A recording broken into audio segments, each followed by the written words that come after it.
Ok, donc si vous avez des questions, j'ai prévu après un petit moment pour les questions. Et donc on est là ce soir pour présenter donc un peu la méthodologie pour ce mémoire qui arrive très vite en fait et de plus en plus vite dans le parcours. Du coup, c'était réunion qu'on faisait en présentiel pendant les cours entre midi et deux, et je me suis dit que c'était pas vraiment le lieu pour discuter du mémoire. Donc j'ai décidé de faire une petite visio. Bon, il y en aura certainement d'autres, mais on va déjà poser les bases pour le mémoire kinésio. Du coup, je vais mettre en vignette. Voilà, c'est pas mal. Et du coup, ce mémoire, il arrive maintenant dans votre parcours et vous allez comprendre pourquoi. C'est parce que la donne a un petit peu changé ces derniers temps. Vous savez qu'on a rédigé les fiches métiers du référentiel du métier de kinésiologue. Et donc, on a dû s'accorder avec différents syndicats, différentes écoles, y compris quelques écoles globalistes. Et donc, aujourd'hui, le parcours de kinésiologue peut effectivement, en tous les cas, en ce qui concerne le diplôme, il peut être présenté au bout de 18 mois. C'est ce qui a un petit peu changé. Donc, pour vous rappeler les critères de notre fédération donc unique et des différentes fédérations, en tous les cas de notre fédération, pour la validation finale, vous voyez le beau diplôme que vous aurez sur la droite. Vous devez fournir votre livret de formation avec les certificats officiels dans chaque méthode. Donc, je vous rappelle que si vous avez fait tamponner votre carnet école, vous avez fait des formations dans d'autres écoles, il faut impérativement faire tamponner votre carnet école, notamment pour celles qui ont fait brain gym dans les autres écoles, Educa et d'autres matières. Et donc, on reste à minima sur 600 heures, en sachant que à Quintessence, en général, on est plutôt à 640 heures de formation. Et maintenant, ce qui a changé, c'est que la période est passée à 18 mois. Donc, vous comprenez bien pour ceux qui, enfin, pour vous qui avez déjà fait 8 mois de formation, que 18 mois, c'est vraiment un minima du minima.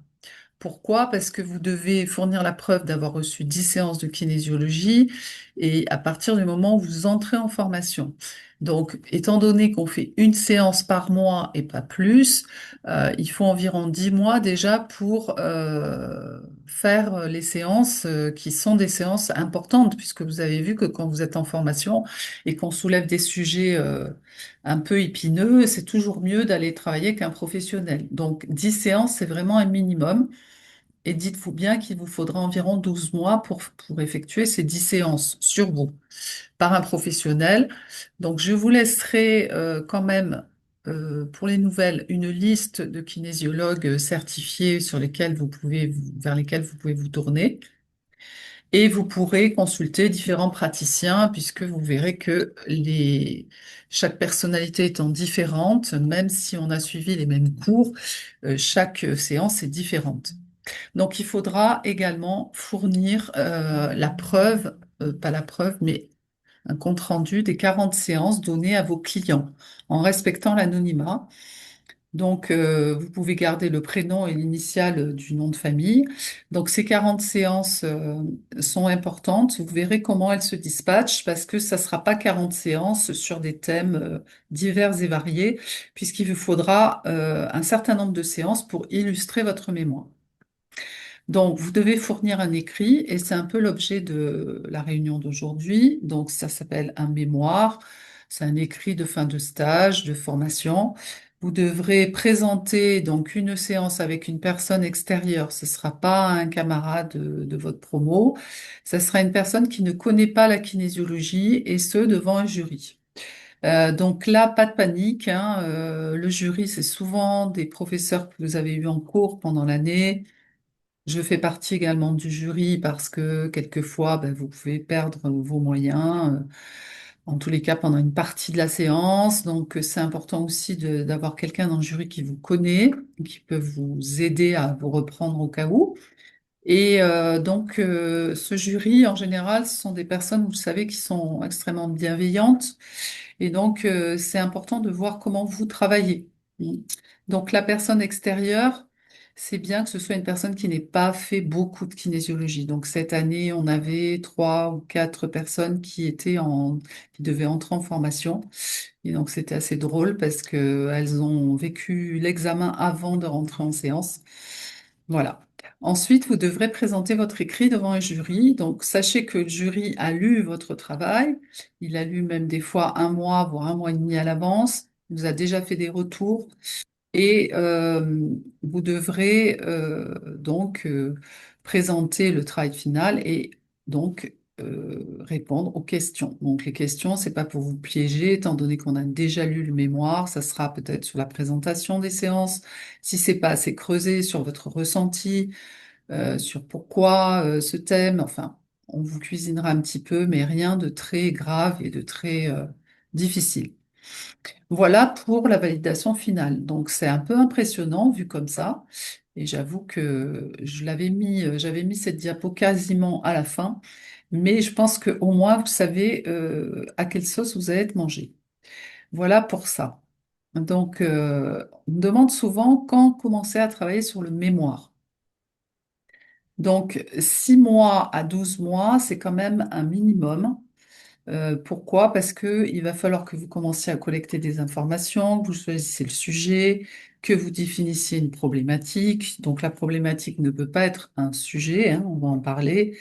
Si le sujet c'est le deuil, si le thème c'est le deuil, si le thème c'est le, le travail en entreprise, si le thème c'est le handicap, ça ne pourra pas être juste le handicap. Il faudra borner votre sujet et il faudra définir une problématique qui concerne bien sûr le travail que vous aurez fait avec vos clients et tout le suivi.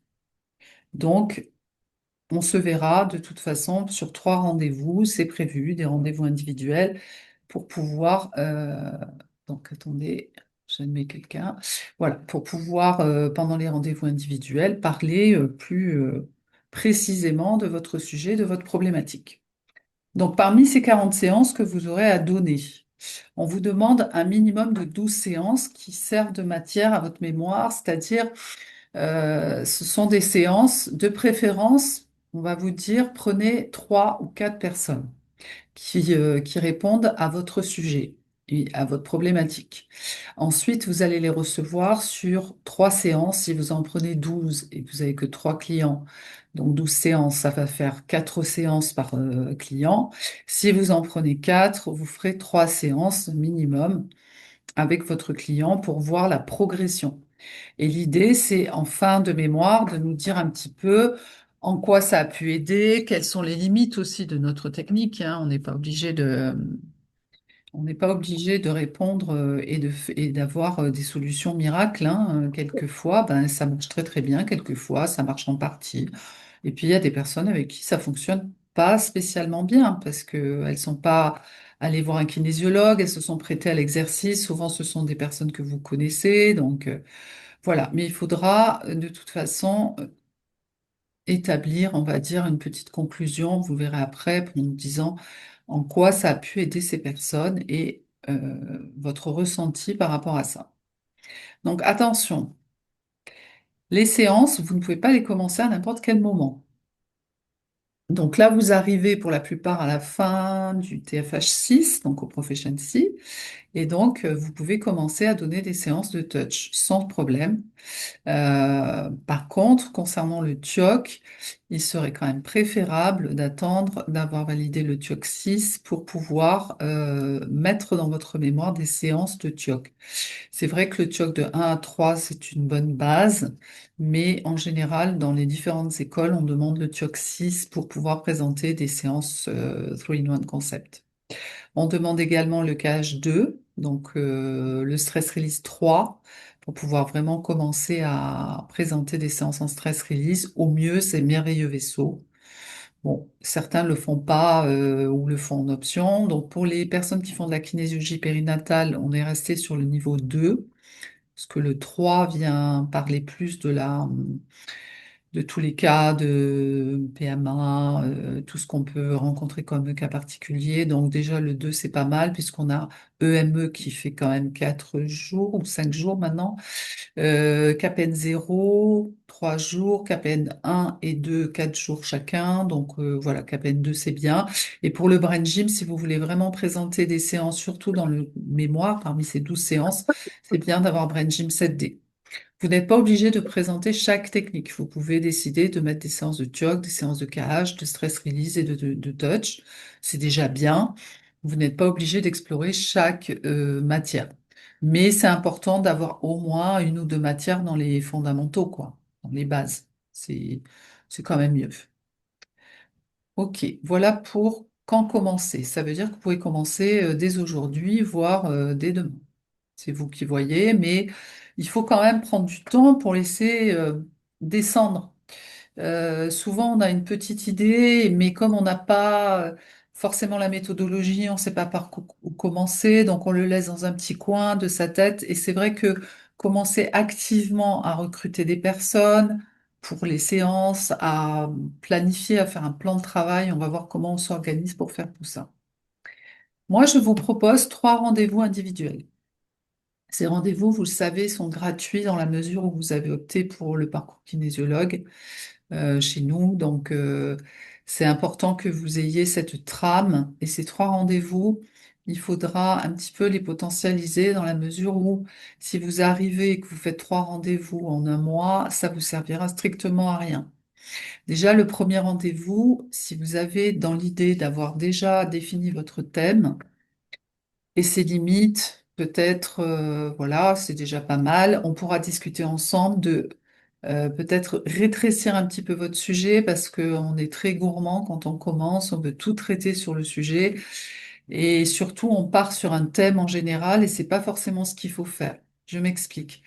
Euh, si votre thème c'est un thème général comme le deuil, le handicap, etc., c'est important de poser une problématique. Ça peut être en quoi la kinésiologie peut aider dans les situations de deuil. Ça peut être le deuil d'un proche, ça peut être le deuil d'un travail, ça peut être donc essayer de resserrer au plus le sujet.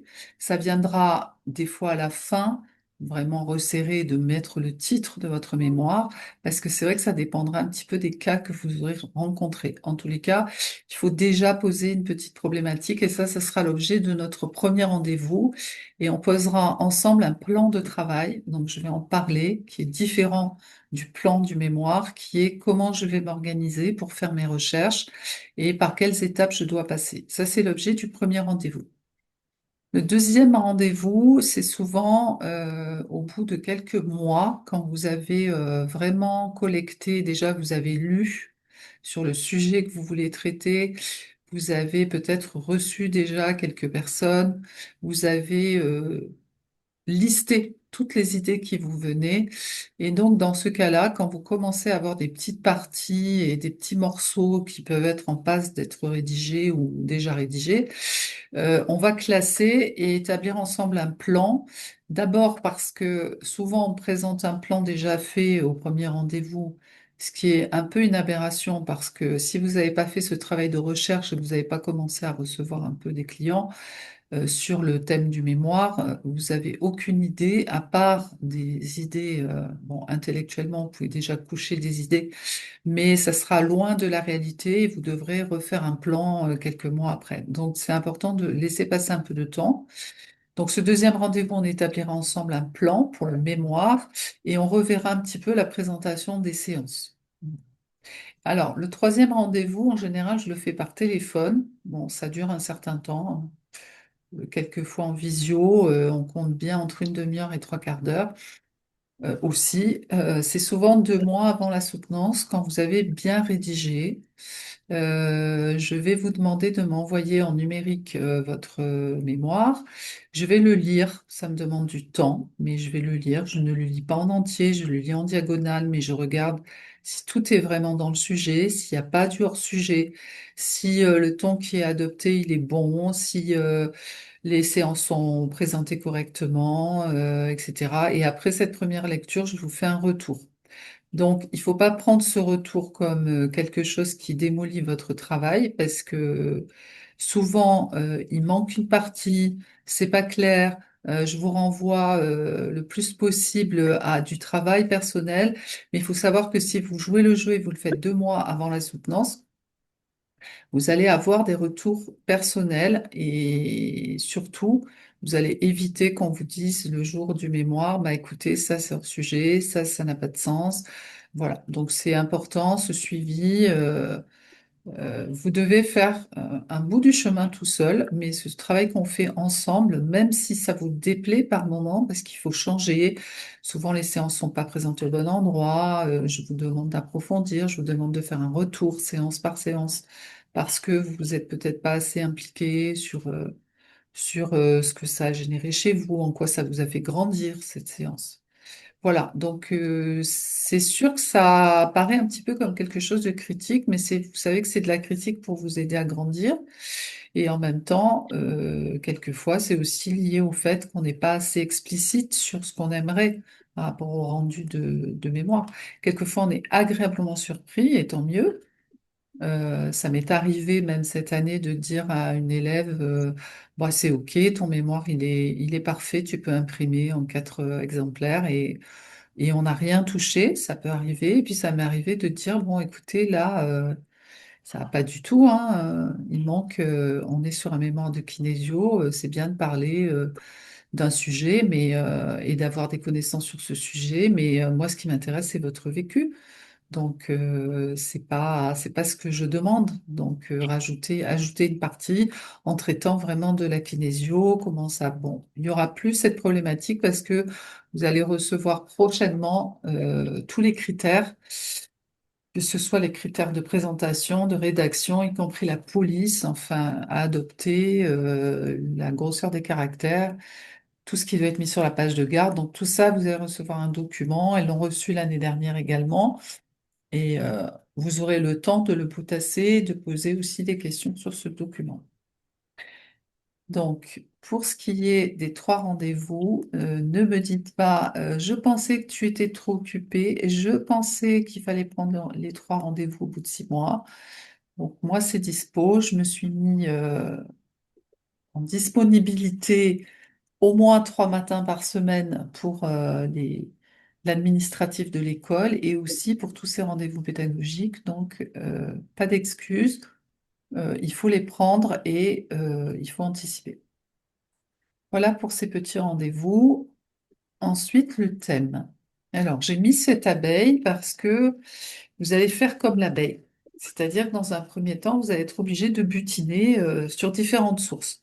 Ça peut être des lectures, ça peut être des articles, ça peut être des films qui traitent de ce thème. C'est une exploration qui vous permettra déjà de collecter vos sources en lien avec le thème.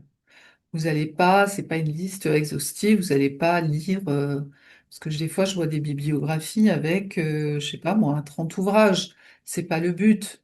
Dans une bibliographie, vous ferez apparaître, une filmographie, ce que vous voulez, vous ferez apparaître vos sources. Donc vos sources, ça veut dire quoi? Ça veut dire que dans cette page de bibliographie qui arrive souvent à la fin du mémoire, vous allez citer tous les titres que vous allez utiliser, enfin en tous les cas les parties de ces ouvrages que vous allez utiliser dans le corps de votre mémoire.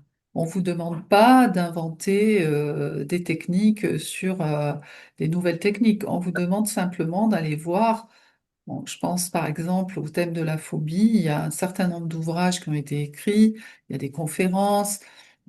Souvent, je vous fournis également des mémoires qui ont été écrits sur des sujets. Ça peut être le burn-out, ça peut être les phobies, ça peut être le handicap.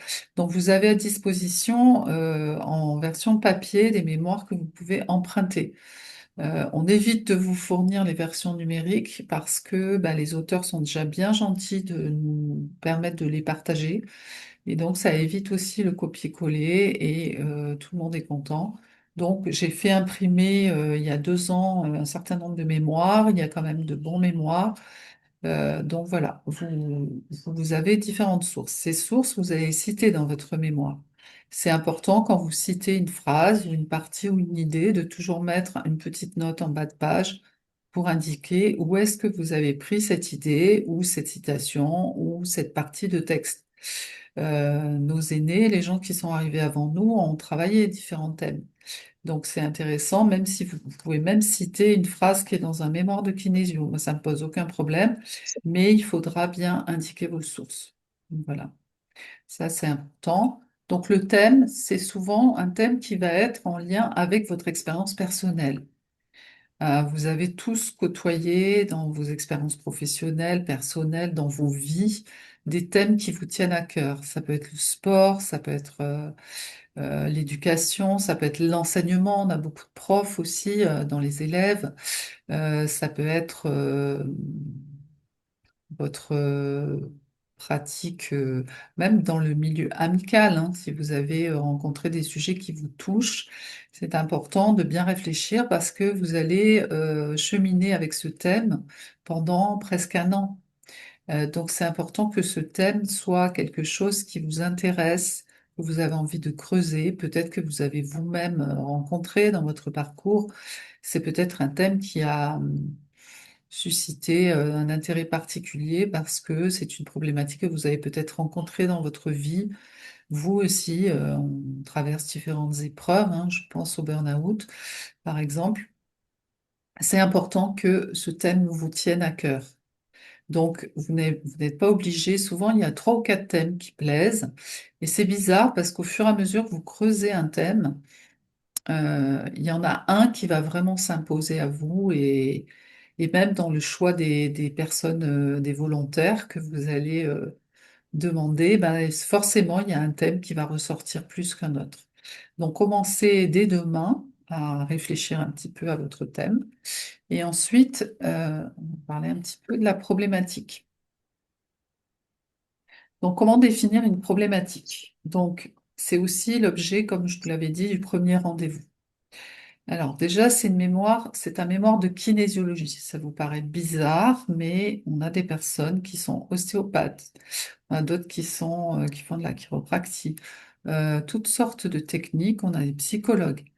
Et donc, ce qu'on n'en veut pas, c'est avoir un mémoire de psychologie ou un mémoire d'ostéopathie.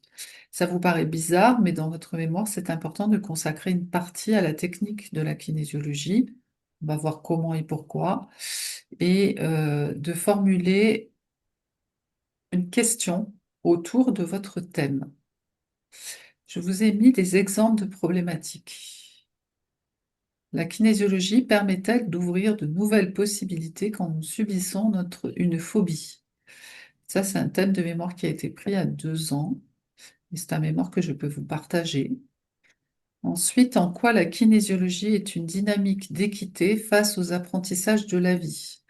C'est un mémoire qui a été rédigé cette année par une enseignante qui était très sensible à toute forme de discrimination, mais aussi à la différence dans les apprentissages, bon, puisqu'elle est professeure hein, de langue, et la différence dans les apprentissages en fonction du milieu familial, de la culture. Et c'était un thème qui lui tenait vraiment à cœur pour avoir vécu bon, dans une famille, bon, elle a vécu en France, hein, mais avec des origines donc autres que françaises, et donc, tous les problèmes qu'elle a pu elle-même rencontrer dans son parcours de vie, et ça lui a donné une sensibilité à tout ce qui est de l'ordre de l'équité, qui n'est pas forcément l'égalité hein, entre les personnes, puisqu'on n'est jamais vraiment dans cette forme d'égalité. Puisqu'on est tous, on a tous des cultures différentes, une éducation différente. Et donc, le thème était vraiment intéressant.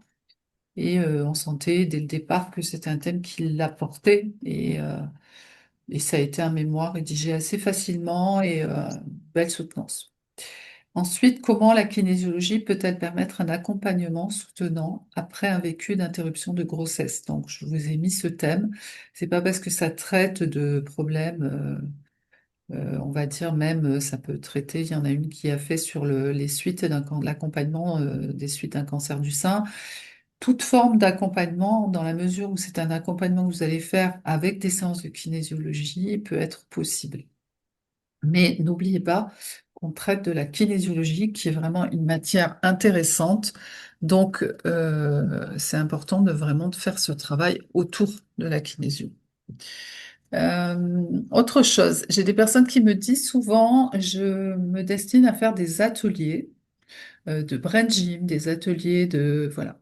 Donc, un mémoire ne peut pas traiter de, ne peut pas rendre compte de, ça peut pas être un compte rendu de vos ateliers. Pourquoi? Parce qu'on vous prépare à une pratique de cabinet. Donc, si vous voulez en introduction citer les ateliers que vous avez faits, les résultats que vous avez obtenus, c'est très bien. Mais ça ne peut pas être l'objet de votre thème, ni même votre problématique. Euh, on part sur des séances individuelles. Donc, bien sûr, si après les ateliers, les enfants, les adolescents sont venus vous consulter, même les adultes, il n'y a pas de souci. Vous pouvez garder en introduction ce que vous avez mené en atelier, mais surtout bien penser à donc faire un retour sur ces séances individuelles. C'est ce qu'on vous demande en fait dans le mémoire. Euh, Ah oui, le format attendu et comment présenter votre mémoire. Alors, on a un guide de mise en page de l'écrit de fin de cursus qui a été diffusé. Il est là, hein, voilà, c'est pas très important, mais ça a été diffusé par l'UNIC pour les personnes qui passaient l'examen avec la collégiale. Donc, je m'explique. Il y a des personnes qui passent un examen mais qui ne sont pas affiliées à une école. Ils ont fait des matières un peu partout, ils ont glané et ils ont été avec des instructeurs indépendants. Pourquoi? Parce qu'on a des instructeurs indépendants qui n'ont pas d'école. Ils sont allés voir un instructeur pour le TUOC, un instructeur pour les autres matières. Ils ont bien leurs 600 heures et ils veulent présenter le mémoire. Donc, on a une collégiale qui permet de faire passer le diplôme quand les gens sont prêts. Et il y a des critères donc c'est le guide de mise en page à l'écrit pour les personnes qui viennent de l'extérieur. Donc, ce guide, c'est juste un format de 2 pages, hein, recto verso. Et donc, dans ce guide, vous allez trouver le nombre de pages. Donc, comme souvent c'est une question qui vient parce que les étudiants s'imaginent qu'on fournit des mémoires de 200 pages, ce n'est absolument pas le cas. Ce qu'on attend, c'est un travail qui est entre 15, vraiment au minimum, ça sera 15 pages à 30 pages de travail. Donc, c'est vite rédigé et on vous demande de faire pour le corps du mémoire 15 à 30 pages. Il ne s'agit pas de faire 40 pages avec les 40 séances que vous avez présentées. Là, je vous parle du corps du mémoire. Ensuite, pour la mise en page, on a pris une police de caractère, le Times, un peu pour tout le monde, pour éviter qu'il y ait trop de disparités et voilà, et que ce soit des fois illisible parce que les polices de caractère sont un peu voilà, particulières quelquefois. Pour la mise en page, vous aurez le format avec les marges à droite, à gauche, en haut et en bas qui seront répertoriées dans ce document. Ça n'a pas beaucoup d'intérêt. Les pages doivent être numérotées. Et pour les normes bibliographiques, on vous donnera, enfin, je vous donnerai lors du premier rendez-vous les normes bibliographiques attendues. C'est des normes de base avec le nom d'auteur, le prénom, en italique le titre de l'ouvrage et le nombre de l'éditeur, le nombre de pages, l'année de l'édition et la page que vous citez. C'est soit le nombre de pages pour la bibliographie, quand c'est en des notes de bas de page, vous aurez à citer la page exacte de laquelle vous avez tiré la citation ou le passage. Voilà pour la mise en page, les normes bibliographiques. Pour les annexes, en annexe, vous mettrez les documents auxquels vous vous rapportez. Donc, ça peut être des tableaux, ça peut être des photos, ça peut être également les comptes rendus de séance que vous mettrez en annexe. Et vous verrez, vous avez la possibilité de faire les annexes à part et d'avoir 2 fascicules ou un seul fascicule. Euh, pour ma part, je travaille bien à l'économie et je pense que c'est important de regrouper et de, comme vous aurez à l'imprimer en 4 exemplaires, que ce soit pas trop onéreux pour vous et que ça soit raisonnable aussi en épaisseur. Donc souvent, c'est plus pratique de faire un seul book en séparant, bien sûr, et en mettant les annexes à la fin en séparant. Après, à vous de voir ce qui est possible pour vous. Voici une trame pour l'écrit. Vous n'êtes pas obligé de prendre des notes. Cette trame vous sera également envoyée. Donc, toujours une introduction, bon, le titre, hein, une introduction, bien sûr. Une présentation. Donc, la présentation de soi, c'est important pour voir un petit peu où vous en êtes dans votre parcours. Ça peut être une présentation personnelle, hein, votre famille, d'où vous venez, pourquoi la kinésiologie, ça c'est toujours important. Qu'est-ce qui vous a conduit à en faire un métier, en tous les cas, à recevoir des séances de kinésiologie? Quelle a été la progression? Ensuite, une présentation du sujet, pourquoi et étude du sujet si besoin. Voilà, par où, comment vous avez abordé ce sujet. Ensuite, dans le mémoire, comme je vous le disais, il faudra, dans le corps du mémoire, présenter 3 à 4 séances pour argumenter sur votre sujet, sur 3 ou 4 personnes, et noter vos séances, les liens que vous faites par rapport à votre thème, l'évolution des personnes. Je n'ai pas noté, mais on vous demande d'ajouter à chaque fois en quoi ces séances vous ont fait grandir. Qu'est-ce que ça vous a apporté également? Bien sûr, c'est intéressant de savoir ce que ça a apporté à votre client, mais aussi en quoi ça vous a fait grandir de donner cette séance. Il y a souvent des effets miroirs quand on donne des séances et on ne les donne pas tout à fait toujours que pour la personne qui consulte, et c'est important. En conclusion, comment, euh, oui. En conclusion, comment la kinésiologie a aidé les personnes que vous avez accompagnées et votre ressenti et votre position? Alors, je dis souvent, on n'est pas dans le monde des bisounours.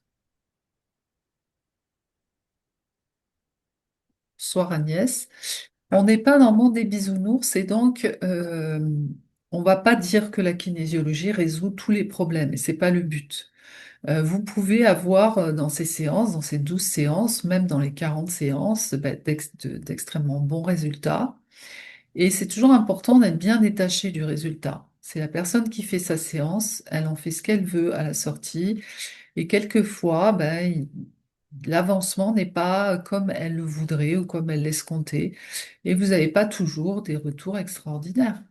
Donc, il faudra aussi présenter la limite de cette technique, hein, parce que quelquefois, vous avez dû envoyer ou adresser la personne à un ostéopathe voilà, parce qu'on travaille sur des douleurs et il faut une synergie de techniques. Et il faudra rester, comme Jean-François vous l'a appris, assez humble quand c'est pas de votre domaine bien vous vous adresser à un praticien de santé et c'est important de savoir vers qui diriger et de rester au plus près de votre expérience. Donc, si ça a très bien fonctionné, tant mieux.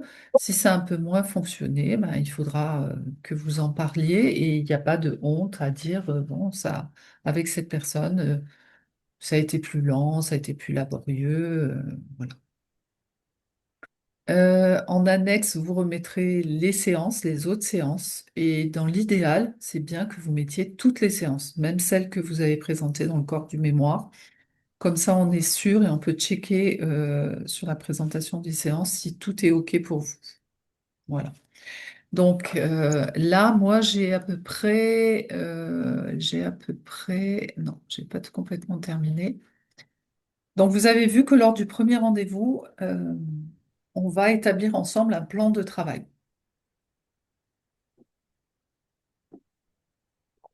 Le plan de travail, c'est pas du tout le plan du mémoire. Ça serait trop beau si au premier rendez-vous, on établissait un plan pour votre mémoire. Ça sera plutôt un plan de vol qui va être défini avec une temporalité. Donc, déjà, un temps pour les recherches concernant le thème. Comptez bien 1 mois, voire 3 mois pour ceux qui sont un peu plus lents.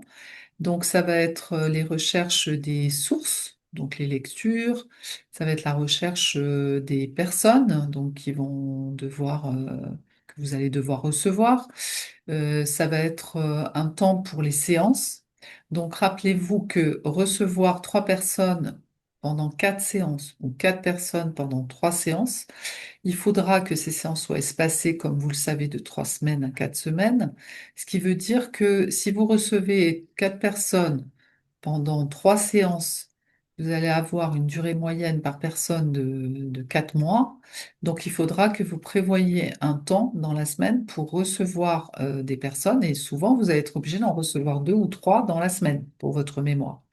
Sinon, si vous ajoutez 4 semaines, 4 semaines, 4 semaines, 4 semaines, vous allez arriver à plus de 3 ans pour établir votre mémoire. Donc, il faudra également un temps pour établir la bibliographie et puis aussi un temps pour la méthodologie, comment vous allez citer vos sources, etc., etc. Donc, le plan de travail, c'est vraiment ce qu'on fait en premier rendez-vous. Je vous rappelle que le premier rendez-vous, yes, on est là. Le premier rendez-vous, ça sert à définir votre thème, à poser les limites de votre thème, parce qu'il ne s'agit pas de prendre le thème de A à Z. Si vous prenez les phobies, il ne s'agit pas de faire un historique complet des phobies dans le temps, depuis Mathusalem jusqu'à aujourd'hui. Donc, de bien définir les limites de votre thème, formuler la problématique comme on l'a dit, ça ne peut être qu'une question, ça peut être que, voilà. Et le plan de travail dont je viens de vous parler, qui n'est pas du tout le plan du mémoire qu'on aura seulement en deuxième rendez-vous. Donc ça, c'était la trame. Je crois qu'on en est là. Donc voilà, un peu de méthodologie aussi pour citer vos sources. Il n'y a rien de difficile là-dedans, en sachant que vous allez être guidé, vous allez pouvoir me poser des questions, essayer de regrouper vos questions, même si c'est par WhatsApp, parce que des fois je réponds 10 fois à la même question. C'est pour ça qu'on a fait un rendez-vous collectif. Donc essayez de regrouper les questions, parce que des fois en progressant, bah, vous allez répondre vous-même à vos questions. Donc, voilà, comment trouver des volontaires? C'est souvent une question qu'on me pose. C'est trop difficile. J'arrive pas à trouver des gens qui me permettent d'illustrer le mémoire. Comment je fais? Alors déjà, vous sollicitez vos enseignants. Ça veut dire que vous pouvez envoyer un petit mail, un SMS sur les WhatsApp pour dire, voilà, je m'engage dans une recherche pour traiter du handicap. Ça peut être dans le milieu sportif, ça peut être dans le milieu professionnel. Voilà, moi, il me faudrait des personnes qui sont en situation de handicap. Ça peut être très léger, hein, peut-être que ça ne se voit pas non plus, et qui ont, voilà, comment elles ont abordé leur handicap, voilà, et qui aimeraient bien aussi faire des séances sur ce thème. Mhm. Voilà, vous sollicitez vos enseignants. On aura, moi l'année dernière, j'ai envoyé je crois, 3 ou 4 personnes vers chaque étudiant qui était en train de rédiger le mémoire. Donc là, cette année, je fais moins de consultations, donc il y en aura peut-être moins, mais il y a quand même voilà, des personnes volontaires, il y en a, et donc il faut solliciter au maximum les gens que vous connaissez. Ensuite, ce que vous pouvez faire, c'est demander aux autres stagiaires de vous envoyer des volontaires, parce que dans leur cercle d'amis, ils ont peut-être des personnes volontaires qui ne sont pas du tout, qui sont vraiment des volontaires, qui ont envie de découvrir une séance de kinésio, mais qui ne vont pas, qui sont pas en accord avec le thème que l'étudiant a choisi et qui sont plus proches de votre thème. Donc, l'année dernière, on avait une personne qui était en milieu sportif et qui avait envoyé pas mal de sportifs pour un mémoire. Donc, c'était bien parce que elle, c'était pas du tout le sujet, son sujet. Donc, c'est intéressant. Ensuite, ce que vous pouvez faire, c'est envoyer un petit courriel ou un SMS à des connaissances ou à des amis en disant, je me lance dans la rédaction d'un mémoire en kinésiologie. Euh, j'ai besoin de... Bon, moi, j'aime pas utiliser le mot cobaye parce que ça, je vois tout de suite l'image du rat en laboratoire et ça ne va pas du tout. Mais j'ai besoin de volontaires, voilà, pour des séances. Alors, on vous conseille, même si vous arrivez en fin de parcours de kinésio, vous avez fait 18 mois, 1 an, 2 ans de kinésio, et vous arrivez en fin de parcours, et c'est vrai que vos séances sont assez proches de séances en cabinet. Moi, je vous déconseille de demander de l'argent pour ces séances. Pourquoi? Parce que c'est vous qui sollicitez des personnes volontaire.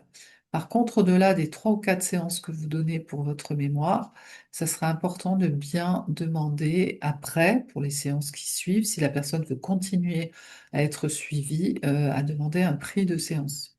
Parce que c'est pas logique. pour vous de continuer à donner du travail sans être rémunéré. Bon, voilà, c'est ce que voilà. Après, vous pouvez, il y a des personnes qui ont fait payer hein, les séances qu'elles donnaient dans le cadre du mémoire. Chacun fonctionne comme il le veut, il n'y a pas d'interdit. Mais je vous déconseille dans la mesure où c'est vous qui sollicitez les personnes. Alors, comment présenter les comptes rendus des 40 séances? Suite au Proficiency, j'ai reçu des séances d'Agnès cet été. Et c'est vrai que vous avez eu tous envie de faire des séances. Donc pour l'instant, vous allez présenter les séances comme on vous a appris. C'est-à-dire que si c'est du touch, vous allez présenter une roue, vous allez présenter, vous allez penser à écrire à côté ce que le client a préféré comme équilibration en sachant que c'est par le test musculaire, bien sûr, hein, que vous demandez les priorités. Vous avez la petite lecture de roue, vous notez ce qui a le plus parlé à la personne, vous notez les résultats. Tout peut être noté. Si les séances sont bien détaillées, c'est pas mal. Par contre, ce qui serait intéressant, c'est de revenir sur une séance de touch aux ateliers veille de stage. Ça peut être avant, au début, ça peut être au milieu ou après. Ce qui vous inciterait, vous, à revenir aux ateliers veille de stage avec les nouveaux, euh, c'est toujours bénéfique. Et à ce moment-là, on pourrait vraiment commenter, ou alors je ferai un retour sur vos séances, mais ce serait bien de les faire en collectif, parce que les séances qui ont été faites par Agnès ou par Nathan, ça peut servir à tous. Et aussi, vous allez être petit à petit confronté aux questions qu'on va vous poser euh, lors de la soutenance du mémoire. Donc, c'est toujours intéressant que ce soit du collectif. Voilà. Donc, comment présenter les séances dans le mémoire? Donc, les séances qui sont liées au mémoire, c'est mieux de les intégrer dans le corps du mémoire parce que vous allez les commenter, vous allez parler des ressentis de la personne, parler de vos ressentis. Et donc, c'est toujours intéressant de les mettre et de pas faire un petit astérix avec CF, voire séance en annexe. Parce qu'il n'y a rien de plus pénible quand vous lisez un argumentaire ou une progression, d'aller de devoir aller à la fin en annexe chercher la séance et puis comme c'est des prénoms, on tourne, on retourne et c'est très compliqué. Pensez à la facilité de lecture pour votre mémoire et vos séances.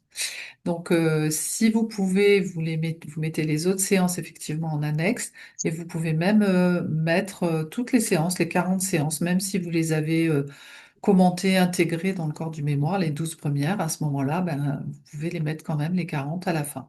Comme je vous disais, ça peut faire l'objet d'un deuxième fascicule. Il y a des personnes qui rendent des mémoires assez volumineux. Là, on vous dit 15 à 30 pages. Des personnes qui rendent 80 pages, 50 pages. Bon, bien sûr, si vous avez fait des copier-coller de vos lectures et que on sent que c'est pas digéré, on va vous dire, bon, à quoi bon rendre 80 pages si, il n'y a pas un travail de réflexion sur ce que vous avez lu, si c'est juste du copier-coller.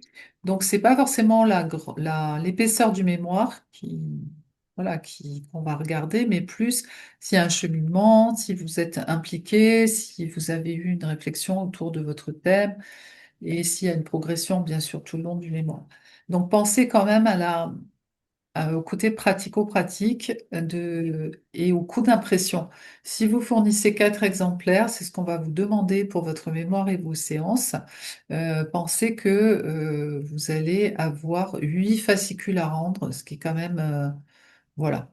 Donc, sachez que les mémoires, avant même que, bon, vous aurez toutes ces consignes, hein, ils s'impriment plutôt, ils s'impriment que en recto, hein, et pas en recto verso, parce que c'est pratique pour mettre les notes à côté, voilà. Donc, par contre, j'ai des élèves qui avaient fait en recto verso pour éviter de dépenser trop de papier. Moi, je les prends, il n'y a pas de souci sur un coût d'impression qui est quand même moins important. Donc voilà. Donc normalement, on vous demande de les faire que sur un recto, mais bon. Après, il y a aussi le côté économique, hein.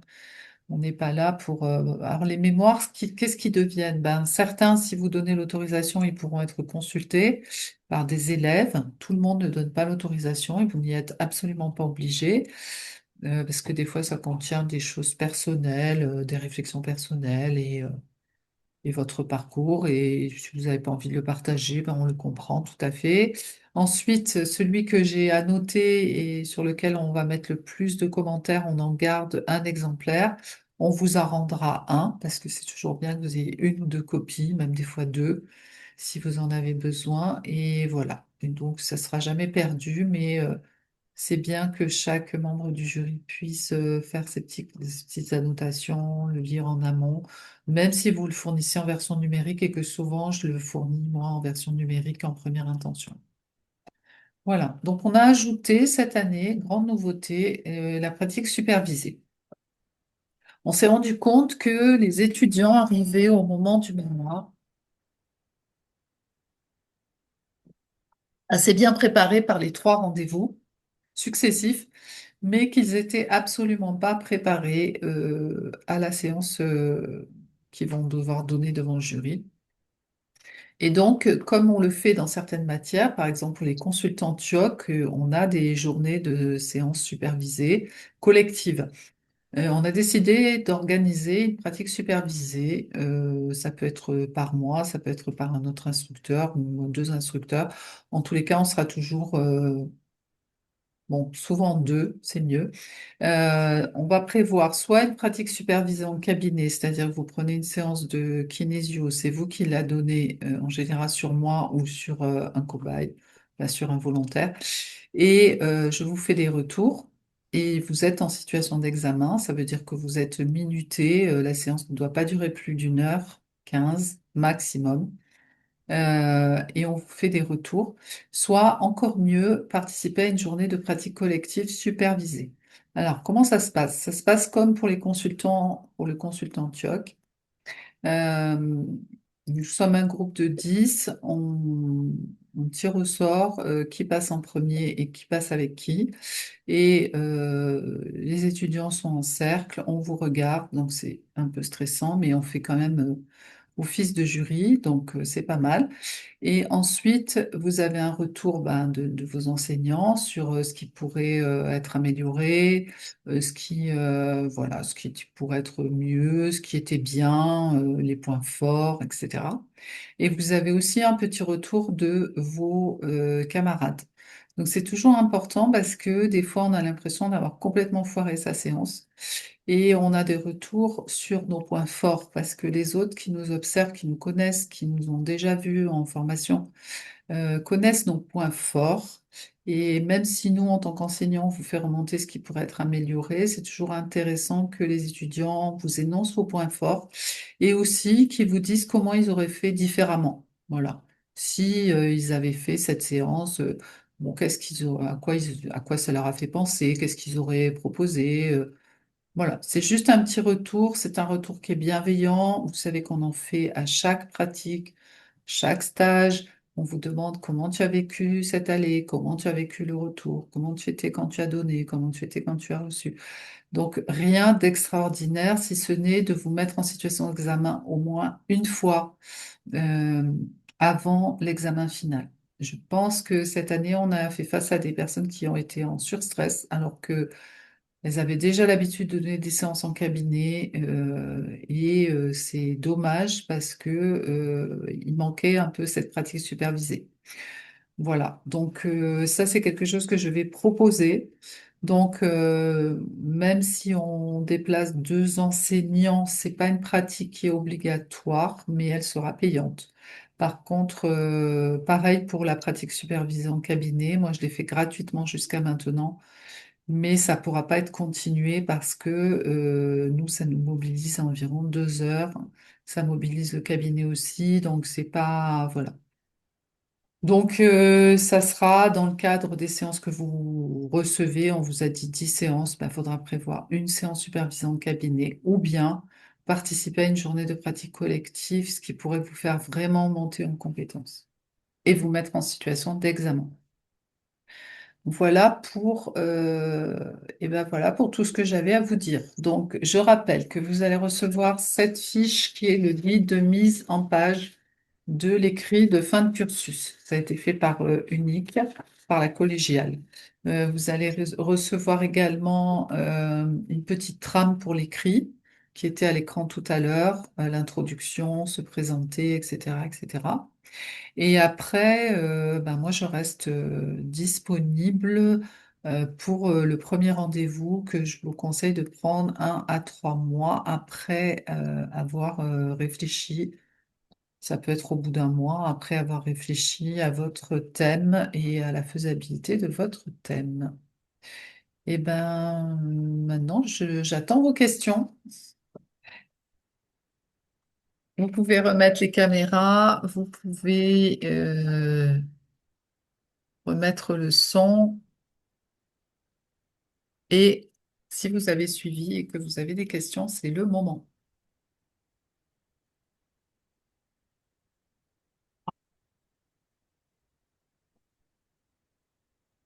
Non, moi, j'ai pas de questions. C'était très, très, très clair. Merci beaucoup, Christine, d'avoir Oui. répondu. Mandy? Ah d'accord.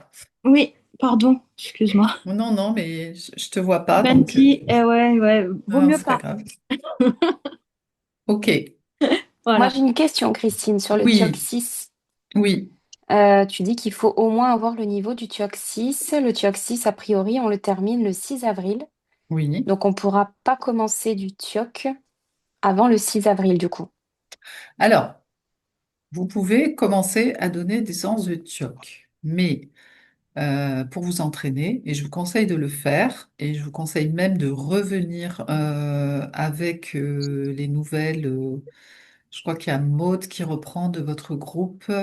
Voilà, de venir Mm. pour les échanges de séances parce que du coup, elles sont en petits groupes sur le TIOC et je crois qu'elles sont 4 ou 5 à faire le TIOC jusqu'au 6 cette année. Et donc, vous serez beaucoup plus nombreux, hein, bien sûr, sur le 4, 5, 6 puisque vous allez prendre le train, vous, votre groupe va prendre le train sur le 4. Je crois Anaïs sur le 5. Enfin, je sais pas. En tous les cas, le groupe va être plus important. Mais je vous invite vraiment à le pratiquer. Simplement, si vous voulez rendre dans les séances qui sont pour votre mémoire. Si vous voulez, il faut qu'il y ait une progression. Donc, si vous travaillez la première séance avec un TIOC 3, enfin, jusqu'au 3, c'est bien ensuite de refaire une deuxième séance même jusqu'au TIOC 3, mais après de pouvoir aller sur les équilibrations du 4, 5, 6. Pourquoi? Parce que le 4 et Ok. le 6, vous avez énormément d'équilibration en TIOC. Et vous avez aussi dans le protocole des choses qui sont pas demandées. Par exemple, je pense juste à la polarité dans les pré-tests. Je pense à la notion de les traits, vous les aurez tous quasiment, puisque à partir du 5, vous les avez tous. Mais vous pouvez déjà utiliser les traits que vous connaissez, un UTC, hein, forcément. Non, moi je pense que vous pouvez commencer. Cette année, on a pris, hein, je crois que c'est Mélanie, puisque Mélanie, elle a présenté des séances de TIOC dans les 40 séances. Elle les a pas présentées dans le mémoire, mais dans les 40 séances, il y avait des séances de TIOC. Et Mélanie, elle s'est arrêtée au TIOC 3. Donc, je veux pas dire ça sera pas pris en compte, etc. Si vous voulez commencer, vous avez quelques séances dans le TIOC 3 et puis qu'après vous allez jusqu'au 6, c'est bien. Après, Très dans bien. le parcours, j'ai des personnes qui ont pas du tout fait de brain gym. Je pense à Rosa qui va être demain avec nous, qui avait présenté son mémoire et qui avait fait juste brain gym et posture de vie. Nous, on a dit que c'était OK. C'est sûr que si vous faites pas brain gym et posture de vie, brain gym 1 et 2, c'est quand même incontournable, hein. Si dans votre plan de formation, vous avez sacrifié un petit peu Brain Gym 7D, etc., parce que vous voulez faire du TIOC, bah, il faudra de toute façon, même quand vous aurez votre diplôme, compléter votre formation en Brain Gym, hein. Ça fait quand même partie des fondamentales. Est-ce que j'ai répondu à ta Ok. question, Charlène? Oui, Christine, merci. Bon. Est-ce que tu auras du temps pour revenir de temps en temps faire une séance de TIOC avant de rempiler sur le 4, 5, 6? Oh oui, je vais Bon. m'organiser pour. Ouais, ouais. Hmm. Ok, donc Agnès et je sais plus qui c'est qui t'est arrivé en retard. Est-ce que vous avez des questions? Moi, j'ai une question un petit peu du même ordre que celle de Charlène par rapport au Brain Gym, parce que Oui. les 7D et le cercle de vision, c'est les deux seuls modules que j'ai pas et que j'arrive pas à caser à cause, enfin, du fait qu'en fait, c'est plusieurs jours d'affilée et j'arrive pas Et dans. oui, c'est difficile pour toi. Et est-ce que je peux, ça veut dire du coup, je peux pas du tout faire de Brain Gym ni tourner ma problématique autour de ça dans mon mémoire? Moi, je dirais que tu as un cas particulier et que ça peut être tout à fait bien parce que tu n'as pas fait que Brain Gym 1, 2, OO. Tu as quand même fait OO, tu as fait DDM, tu as fait... en fait, et tu vas passer ou tu as passé l'animateur Brain Gym. Donc, Le pour moi, facilitateur, c'est... Pardon? oui, le facilitateur, le premier Le, niveau là, le tout petit. Voilà, et je pense que tu as suffisamment de matière pour travailler avec ton Brain Gym. Moi, je pense aux personnes qui feront que Brain Gym 1 et 2 D'accord. parce que elles préfèrent le TIOC et elles préfèrent pousser un petit peu le touch et d'autres matières. Voilà, j'en ai eu dans les plans de formation hein, où on a carrément enlevé OO et 7D et donc, bien sûr, le mémoire ne doit pas tourner autour du Brain Gym 1 et 2, quoi. C'est surtout ça. Là, Ok. après, moi, les critères que je vous ai donnés, c'est les critères pour la collégiale. Donc après, moi, au sein de l'école, comme je fais du cas par cas, voilà, si tu viens, on prend un rendez-vous pédagogique et on se voit dans pas trop longtemps pour ton thème, etc. Voilà. Alors, votre groupe, il a commencé en janvier 2025. On est OK? Et actuellement, comme je vous l'ai dit, les critères ont changé. Vous pouvez présenter votre examen au bout de 18 mois. Donc ça, c'est ce qui est maintenant dans le référentiel. Bon, voilà, à cause ou grâce à certaines écoles et certains syndicats qui étaient restés sur 18 mois et c'était très difficile de le défendre. En tous les cas, c'est 600 heures de kinésiologie en présentiel. Ça veut dire que toutes les heures qui sont à distance, en distanciel, ne seront pas prises en compte. OK? Donc chez nous, on les a largement, vous les avez largement. Donc, c'est là-dessus. Par contre, ce qui change vraiment pour vous, c'est ces 18 mois. Donc, si vous avez commencé en janvier, vous pouvez tous, dans votre groupe, hein, vous êtes 8 à avoir passé Proficiency, là. Donc, je crois que dans votre groupe, bon, certains passeront pas à ce moment-là, mais ça peut être, comme on l'avait dit, fin août, début septembre 2026. Il n'y a pas d'obligation, mais ça peut être ce qu'on avait dit, ce qui a arrangé pas mal Anaïs. Et d'autres. Donc, la donne a un petit peu changé. Et je pense que ça fait des heureux. Et puis, bon, pour les autres, vous avez tout votre temps, hein. Donc, on a quand même deux élèves qui ont passé au bout de 2 ans et demi, 3 ans. Au bout de 3 ans et demi, là, cette année. Donc, pas de souci. Mhm. Est-ce que ça va pour toi, Anaïs, par rapport à Brain Gym? Oui, bah, ça me soulage parce que disons que moi, j'ai pas de thème du tout défini, mais ça m'aurait vraiment embêté de pas pouvoir utiliser Oui. le Brain Gym. Alors, quand vous êtes facilitateur Brain Gym ou consultant Brain Gym, c'est possible, hein, on vous demandera lors de la séance de ne pas nous faire une séance de brain gym. Pourquoi? Parce que si vous briguez un diplôme de kinésiologue professionnel, c'est que vous maîtrisez plusieurs techniques et que vous n'allez pas nous faire une séance en brain gym le jour de l'examen. C'est ce qui s'est passé aussi dans la collégiale. On a des personnes qui sont instructrices touch, qui sont consultantes TIOC et qui veulent et qui n'ont pas le diplôme de kinésiologue, qui ont leurs heures et qui veulent le diplôme de kinésiologue. Eh bien, on va leur demander une autre matière parce que si vous voulez un diplôme de kinésiologue, c'est certainement pas pour nous présenter ce que vous avez déjà présenté au consultant TIOC ou je ne sais pas si tu as saisi un peu la nuance, c'est-à-dire, voilà. Oui, oui, Et non, je comprends tout à fait. voilà, et c'est logique. Oui.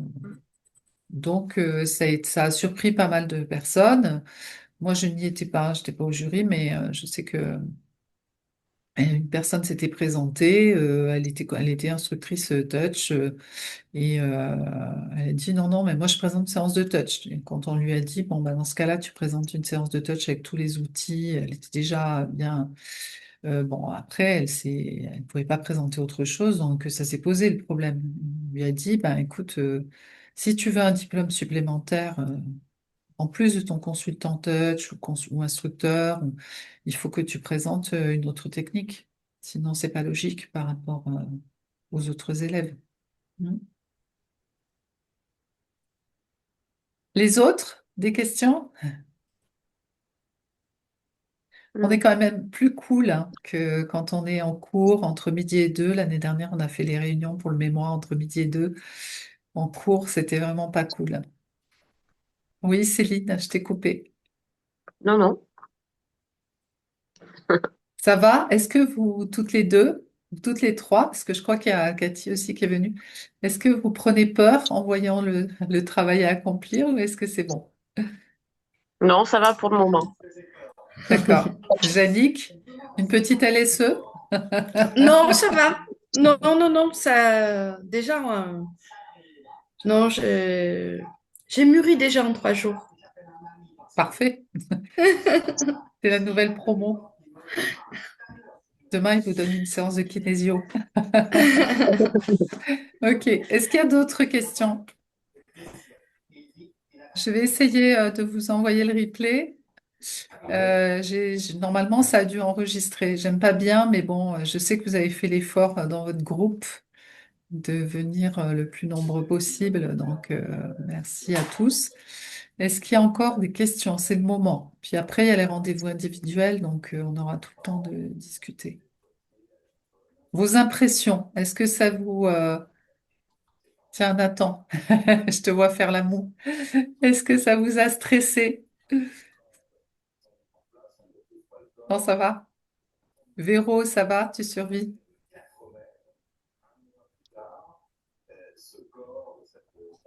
Alors, on entend la télé chez quelqu'un et on n'entend pas Véro. Hein. Ça va jusque-là? Yes? Oui, oui, oui. Bon, ok. Bah écoutez, Nickel. on va arrêter et on peut se faire un coucou à la caméra si vous voulez. Je pense que voilà. Pour certains, on se voit demain. Et puis pour Anaïs qui a déjà fait Brain Gym, qui sera pas avec nous demain, on se voit bientôt. Juste attendez qu'on rentre de Budapest, voilà, pour prendre des rendez-vous. Si vous pouviez attendre. Le retour, on rentre le 22, j'ai des consultes le 23, donc voilà, à partir du 23, vous pouvez déjà caler des rendez-vous, enfin, les demandes de rendez-vous pour la suite. C'est OK pour vous? Ouais, Yes. c'est OK. Je vais partager sur le TFH des noms et prénoms de kinésiologues. Euh, voilà, après, il y en a plein d'autres hein, certifiés pour les nouveaux. Donc, ça ne veut pas dire qu'il faut rempiler, mais voilà, je vais le faire sur le TFH. Yes. Merci. Oui. Bonne soirée à Et- tous. Super d'être Merci, venus. Christine. Et voilà, et Merci on se beaucoup. voit bientôt. Bonne Yes. soirée. Au revoir. Merci. Merci, Au revoir. Christine. Au Au revoir. Bye revoir. bye. Euh,